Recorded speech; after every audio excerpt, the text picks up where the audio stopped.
Hello YouTube. I have been traveling for some time now. It is wonderful to be able to speak with you today as I continue to do so. Thank you so much for your time. Currently I am en route to my birth home in the Bible Belt. While in transit, I would like to have a conversation about what may surely be a delicate topic for some. I have noticed that today, qualifiers are always thought but rarely escape my lips. So I caution you, please note, I am avoiding what may be thought of as an implementation of reasoning from detailed facts to general principles. The aim, my goal, is to have a meaningful exchange with you and speak truth to power without employing false collectivist judgments. This will be an addition to my Get Real series. Here, I will not engage in self-censoring. Here, I do not take responsibility for your reaction to my commentary. Here, your dissent is welcomed, if expressed respectfully. Please feel free to make full use of the comment section or submit a video response. Today's edition will not be scripted. I feel it would make it more challenging for myself to be fully invested in the moment, which is my agenda. To be fully invested in my conversation with you. Mankind, indeed, is his own worst enemy. If we are striving to live by a creed of decency, we must first take into consideration all of those who have suffered only as a result of another's success. Many willfully ignore that a great deal of success, as we popularly know it today, would not exist if it wasn't for those who have lost much, if not everything, due to terminal exploitation and no fault of their own. As we are caught up in our little games that we play, we evade the truth of the matter, whether it be arrogance or ignorance, excessive desire to acquire and possess, or lack of empathy for others who have suffered only so another can benefit. It will result in a great loss, if not for everyone, then indeed the majority. When Dr. Martin Luther King Jr. spoke at the Lincoln Memorial on August 28, 1963, I was not yet here upon this earth. I arrived several years later. Before we get started, do know I do not require your faith. You do not need to place your complete confidence in what I share with you today. I beg of you, think for yourself. When I think of Mr. King, many things come to mind. One action is how he did not shy away from presenting grievances grounded in truth or logic. The act of presenting a grievance is valid if factual evidence or sound reasoning backs it up. Recently, it has become more popular than ever to do two things if in opposition to King's legacy. That would be to taint his fiber with accusations of him being a communist and a phony. The second would be to bring him up in conversation in order to morally whip another or to put them in their place. This appears to be a favorite pastime of some so-called bleeding heart liberals, white ultra-conservatives, and their colored flunkies. For the purpose of this talk, do know I can care less about your formal charges of his wrongdoings. Here I am addressing his expressed ideas and the realities which are attached to them. Also, do comprehend, I acknowledge, there are plenty of groups that are or were discriminated against. However, for the purpose of my talk with you, I am sticking to one which perpetually overshadows most. This would be the American black, the American white relationship. Being that I have literally and academically traveled through the muck of racism and various games commonly played when addressing racial politics, you will be highly unsuccessful mislabeling me as a racist or a racial bigot. This said, keep in mind, I will not allow you to diminish my efforts when illuminating or expanding upon some unflattering facts or ideas. Too often, blacks have allowed their white and even indigenous American counterparts to narrow the range of the I have a dream speech. We have even allowed Americans, mainly white men in powerful places, to conveniently forget its history and to take events out of proper context. If this is not insulting enough, some of us have allowed them to define us and continue to behave in opportunistic ways. This has brought about such claims that judging one by the content of one's character as being an American bedrock value, though it is something that I hold dear, very dear to my heart. It certainly is not an American principle from which other truths can be derived. If it was, we would have never had experienced the nightmare which was, and appears to still be, deeply rooted in the American dream. Even with the prestigious Constitution, greed, lust, sadistic dreams, religious indoctrination, laziness, and commerce provided stimulation for slavery, to current day racial discrimination and systematic racism. Now, let's not be fooled. Some would have you to believe that blacks in particular have to forfeit the need to justify a belief in the truth or falsity of an empirical claim. They want you to swallow that most of us are resigned to telling stories and making broad accusations because those things are not falsifiable. This is similar to the battle many within the civil rights movement had to face. Many want to convince you that our American society is not heavily influenced by men and women who have prescribed to a world of isms. I would not claim that America is operated fundamentally on racist rules of conduct. I would make reference to other forms of bigotry. In addition to racism, I would make reference to beliefs in intrinsic superiority that allows people to do what they do, and a need to maintain legal and economic dominance via exploitation and appropriation. I would never claim that all white Americans are united in a conspiratorial effort to oppress others. I would say many appear to keep silent when it is convenient to do so. I would rightfully claim there is an increasing amount who are deeply frightened regarding the demographic changes that are ahead for this country.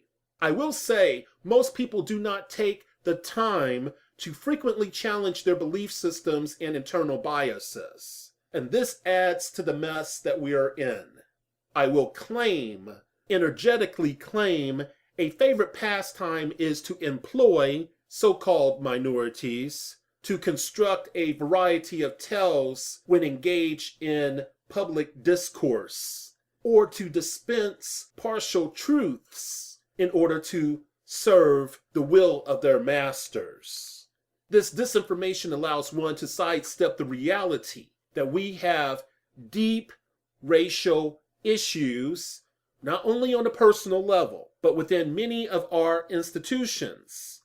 It is foolish to assume things are overwhelmingly better because we no longer have racially assigned water fountains and the like. Currently, we have a functioning hierarchy. It fluctuates depending on the circumstance. We indeed have a system that primarily, economically, and emotionally benefits the lightest of skin pigmentation first and foremost. Then it benefits those according to degree of power, social standing, and wealth. Unfortunately, content of character is often reduced to feel-good language. As we approach elections, and as we clearly observe the stuff of some of our fellow Americans, some of the stuff that they are made of, we can see that they enjoy zoning out King's check. Remember that check that he spoke about? Yes. The one which will produce upon payment the, quote, riches of freedom and the security of justice, end quote. I suggest that an examination of all of the administrations, especially since Reagan, will show the common folk, with Native Americans and blacks being at the bottom of the heap, are frequently pacified with crumbs or completely ignored. If we cash the check that King repeatedly mentioned, we would be forced to assess people as individuals and according to their character content. Problem is, many of us refuse to create our own economic systems. We are dependent upon broke realities. We are waiting on America to do right by us. Unless there is a paradigm shift, this will never occur. Considering this, I refuse not to cash that check. The common American, among them the poor and the black men and women, are learning from our mistakes. We are rising up and demanding, not politely begging, to be treated equally under the law. Fuck your special incentives. We will hold America to the reported meaning of its creed. We have been hoodwinked to believe that programs like affirmative action keeps past wounds sore and festering. Problem is, America has never been about equal opportunity. This is not to be conflated with equal outcome. Many of us qualified, and some of us overly qualified due to hard work and self-improvement, ongoing self-improvement, would not have had the opportunity to prove ourselves if it was not for affirmative action. It is not about being pushed to the head of the line. It's not about grabbing that which you have not earned. It is about getting as close as we can to providing equal opportunity to compete. We can never rectify the past. We can never combat present discrimination in ineffective ways, but we can combat present discrimination not by giving preferential treatment, but by acknowledging the importance of equal opportunity. Certain whites hates King's legacy because they feel that they are the only ones that fulfill the objective indicators of merit, like test scores, IQ, grades, or past job performances.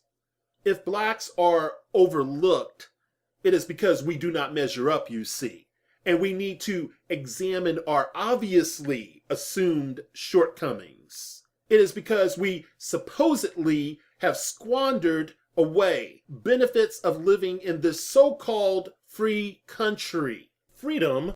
What is that? America has long been synonymous with the idea of freedom, yet a sizable amount of her residents still fail to realize that freedom was never meant to apply to everyone in this nation. The native population was targeted for extermination almost immediately. Indentured servants and slaves were obviously not included, nor were women and children. Years went by, and changes within were undertaken to add new rights, a veneer of new freedoms to the Constitution. Yet, even as that process went forward, the American government and judicial branches were manipulated and took away rights and human life in very large numbers in their political quest to fulfill America's manifest destiny. Who can argue that corporate America long ago established a template that was richly endowed with contributions from psychological operations and from completely obvious propaganda-filled Hollywood-produced films? If we go back to the 40s, we can see how this was used to convince Americans of the specialness when it came to our place in the world. Freedom, since then, has become a natural assumption, something that every American simply had. Except, of course, people of color, along with most women, but for many, not much had changed. Just another dominating Victorian world of the middle American life. Fast forward to today, no matter if you think 9/11 was created or not, it appears our government has provided license to enslave, without chains, the once tentatively free nation into a police state without an end in sight. We are left with an outlaw band of privateers, selecting instead to cite that tired old litany about constitutional law, a free republic, the two-party system, and all of those other segments of the now dead government that once questionably held some power in this land. Freedom? Really? The Irish, for example, at one time was the biggest source of human livestock for English merchants. After the 1798 Irish Rebellion, Irish slaves were sold to both America and Australia. You say by mentioning the Irish, I am appealing to the past? What does that have to do with today? Okay, let's use the present rogue state of capitalism, its assault and takeover of the Republic. We are talking about the printing and distribution of our money. How can any nation member be free when a privately held entity holds total control over the printing and distribution of our money supply? This happened, for those who may not know, when the Federal Reserve System was established in 1913. What a totally wretched year that was. Do not get me started on my current comprehension of the imposition of the falsified debt, which is theft.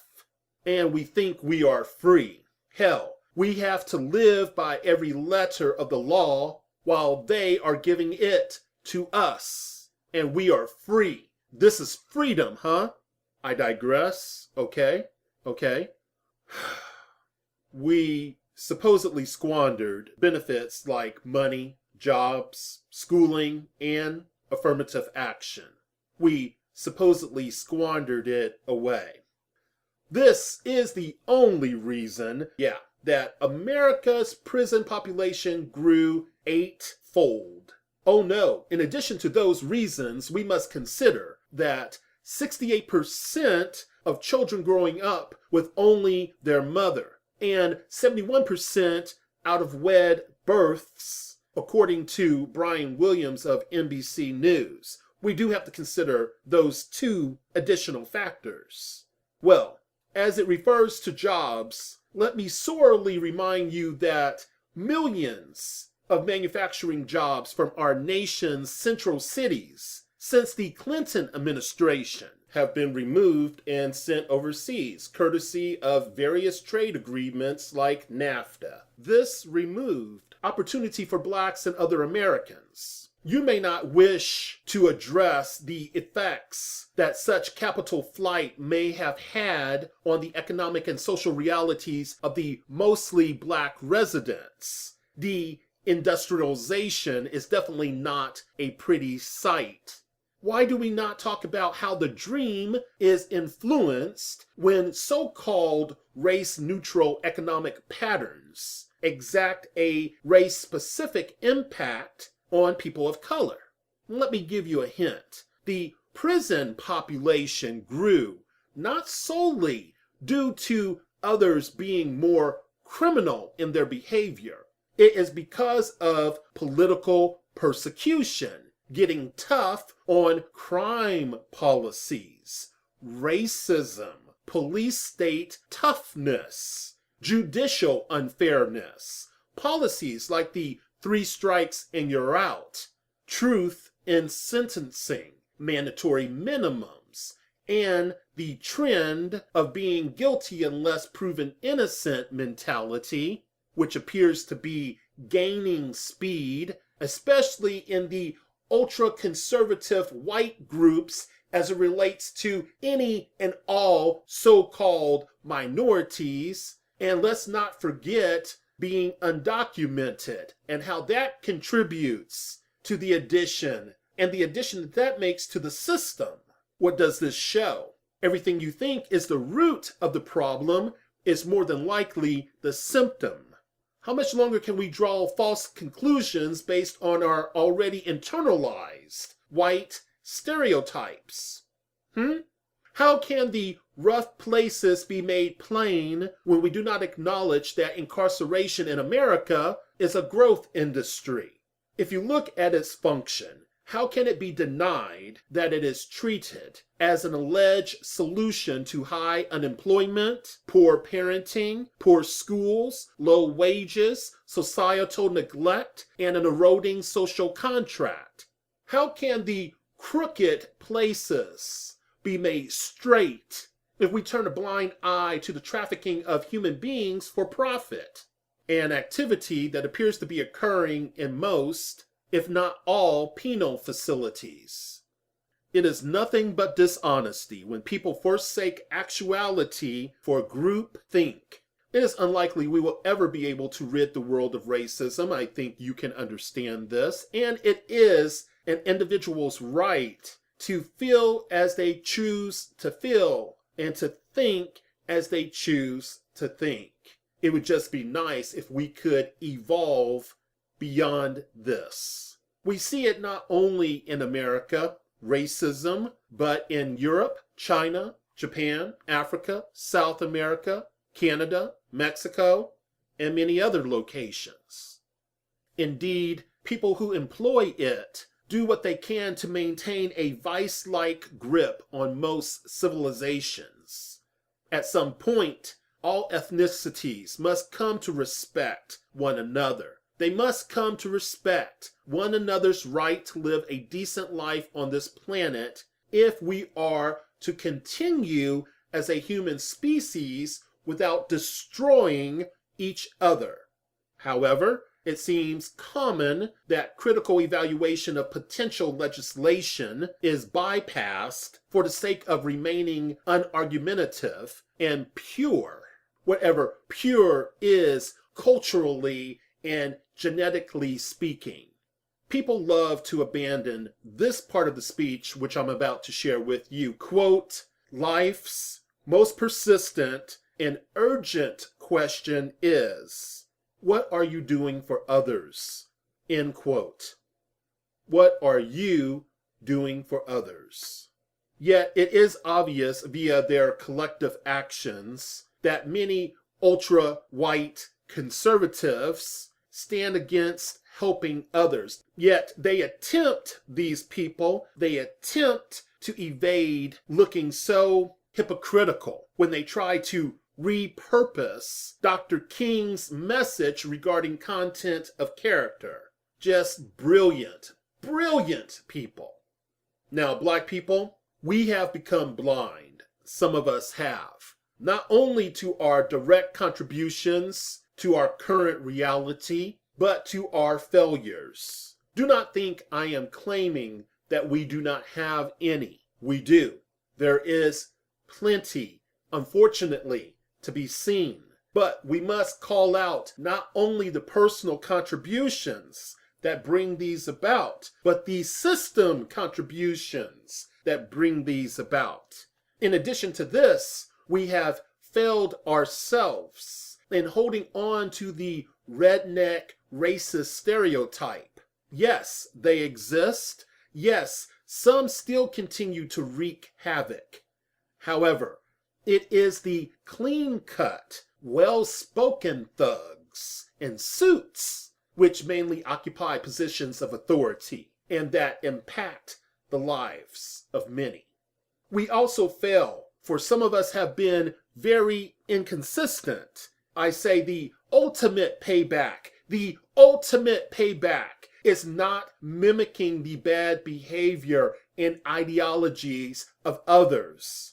It is consistent pursuit of self-excellence and justice and not giving into the just us lie. Yes, many Fox News listeners have forgotten that King warned in his I Have a Dream speech that if you think we've blown off steam, that this whole movement is about blowing off steam and now we will be content with your table scraps, then indeed a rude awakening lies ahead of you. They seem to forget this, and they want to go on and on and on about this so-called grievance industry. If blacks of my generation have failed, and where future generations indeed will fail if they are not careful, it is due to resorting to business as usual and the need for instant gratification. This has allowed us to assume a small bandage is appropriate and good enough for treating a severed limb. We know that excuses for destructive behavior are many. I have personally seen many people generate many excuses on all sides of the fence, so to speak. As those of us combat destruction in our communities, within our minds, do not think our acknowledgement of our situation and our working towards improving our situation will be the diversion that you prayed for. The diversion that will allow you, that is, to construct further destruction and hence let you off the hook. Even with a mountain of evidence, your willingness to ignore is astonishing. No longer will we buy into your claims of the all-consuming cultural pathology. A welfare state can encourage dependence. Indeed, can encourage laziness. It can even encourage a willingness to have children out of wedlock. What you purposefully forget is that man does not have to be a slave to political invention. If the individual does not hold it, whatever it may be, as a value, then it will not be actualized. Even if mistakes are made, it is not an indicator of failure, but an opportunity to grow. It is all about conducting our struggle on the high plane of dignity and discipline. How can we appreciate the beauty in the words that direct us to the content of one's character when many Americans desperately want to absolve our nation and not confront and not correct the charge of racism, all while refusing to put an end to all of the blatant lies that abound? Freedom will not ring when many of you, while professing to value the words of a great man, will say anything, believe anything, do anything to preserve your lifestyle, and come up with any excuse for conditions faced by people of color. This is not the dream. Thank you for listening.